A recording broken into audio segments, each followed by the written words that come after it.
So we've got our toasted spices here, and now I'm going to show you how to grind them. There's a couple different ways that you can grind spices. One way, and this is actually a popular way, but I don't think it works very well, is basically you take these spices, you put them on the counter, and then you smash the holy hell out of them with a pot, and it's f***ing drama. Like, they go everywhere, like, you end up denting up your pot, like, you maybe, depending on what your counter is made out of, like, you put little divots and dents in your counter. But more than anything, like, the spices just fly everywhere because they're hard, and they don't want to be smashed. And, like, look at this. Like, they bounce as it is, so imagine, like, tossing them or hitting them with a pan. Like, it's just, don't do it. You can try if you want, but good luck if you do. The two easiest ways to grind spices, whether or not they're toasted, is to use either a spice grinder, and this is a coffee grinder. If you use a coffee grinder, I would recommend getting a separate one for spices because everything will taste like everything. Your coffee will taste like cardamom and your cardamom will taste like coffee, which that can work, I guess. And then you have like this little guy, which is a mortar and pestle. This is probably the most low-tech way. Actually works very well. This is how people have been grinding spices for thousands of years. So I'm gonna show you how to use the coffee grinder. This is gonna get a little loud, so I apologize in advance. So we're gonna take our toasted spices and put them in the grinder. And they don't take up very much space. There's really very few circumstances, I can't even think of any circumstances under which you would fill this with spices. So usually just having like a 1/2 inch to 1 inch at the bottom is fine. So for this particular model, you have to push to grind. So I'm gonna do that and it's gonna get real noisy. So give me 1 sec.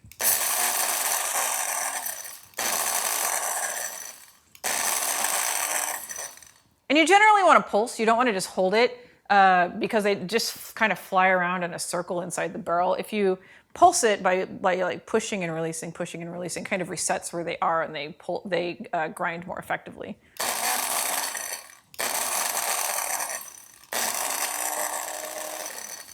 Alrighty, let's see what we got. We still got a ways to go.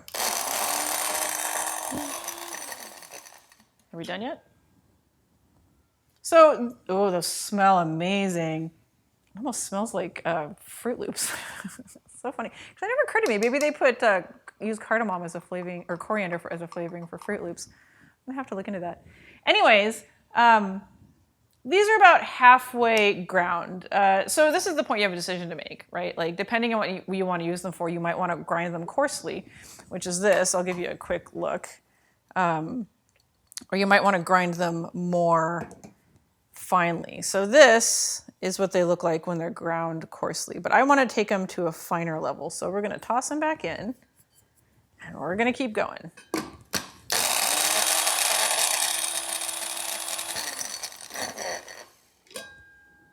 Alrighty, it's pretty good. And I'm really bored with grinding spices. So if you take a look at these, you'll see that they are a lot finer now. I mean, if you want, you can take them down to like a powder, right? To like literally like what you would buy at the grocery store. And that's totally fine. But for our purposes, we don't need to do that. But one thing I want you to do is smell them. They smell amazing. Like they've got a beautiful toasty smokiness. I'm actually going to show you a little trick with these grinders. So it's kind of hard to like get all the spices out of the bottom. Sometimes they get a little stuck. These particular grinders are made to do this. So you turn them upside down, you kind of bounce it, and then this acts as a cup to gather all of your spices. Oh, it smells good.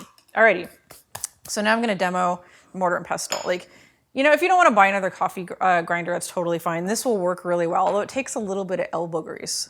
What we're gonna do with this guy is we're going to add a little bit of cumin seed, get in there, and basically just beat the crap out of them like this.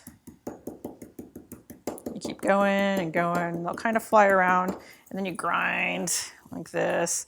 And you smash them a little more, and you get them on your hands. And you do this for 1 to 5 minutes, depending on what it is you're grinding up. And you just keep going.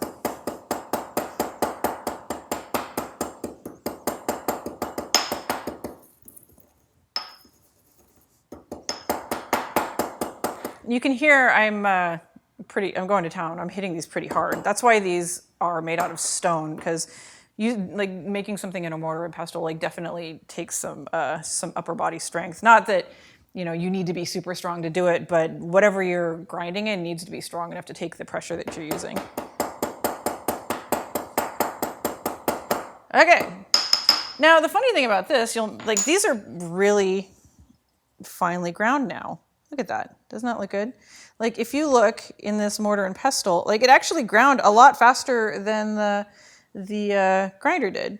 And that's because we're only grinding a really small amount of spices. So if you were to put like a quarter cup of spices in here, it would probably grind it much more efficiently because there's more matter actually moving around the barrel. But because we only put in like maybe a tablespoon, like this can absolutely grind them, but it's gonna take a little bit more time because it's got a lot of empty space that it's trying to fill and move stuff around in so that the blades can hit the spices. This guy, for a very small amount, is much more efficient. And you can get one of these at, you can get them at Cost Plus, you can get them at like your local ethnic grocery store. Like you can get these for as cheap as like $5. You can even get like the really big, beautiful granite ones used for making like Thai curries. And they're lovely. And even they're cheap, they're like 20 bucks, but they're also like 25 pounds. These little guys like this is a little, I think it's made out of granite or marble. This little guy is perfect for doing spices in small amounts, and it was really fast. So we're gonna revisit these little spices over here. So some of these we would grind and some of these we would not. So the allspice berries we would grind. These are really hard, so you're gonna wanna do them in something like this, an electronic grinder, because doing these by hand probably be really hard. Like you'd have to really get in there because these are pretty tough, like kind of like as tough as peppercorns, which are tough to grind. You've got juniper berries. These you would not really grind. These are the kind of whole spices you put in a food and you remove them. Coriander seeds, that's actually what we ground in here. These are great for grinding, and they're pretty easy to grind by hand in a mortar and pestle. Cumin seeds are very small, super potent tasting, and also grind very easily by hand in a little mortar and pestle. Star anise you can grind, because you can get ground anise, only this is a really, really hard spice. So if I pull one of these out and I show it to you, like they're really hard. So you can ground them by hand. It's gonna be a lot harder. So for something like this, I would recommend using the electronic grinder. And then these are cardamom pods. You don't wanna grind these. You can.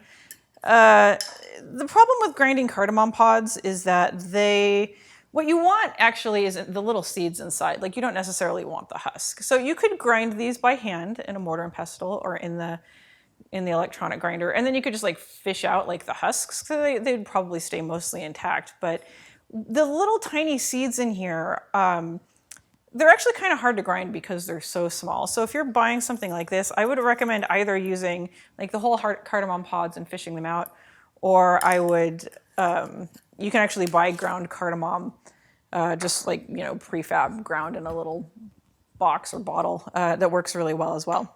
That's about it. Like I really enjoy working with whole spices because the opportunity to toast them like really opens up their flavor, really gives your dish something special that you might not have otherwise. And plus, I just think they're beautiful. Like working with whole spices, like this is like the essence of working with nature, right? Like these are straight off a plant and then you put them in your food and they're so powerful and they're so potent. And I just think they're a lot of fun.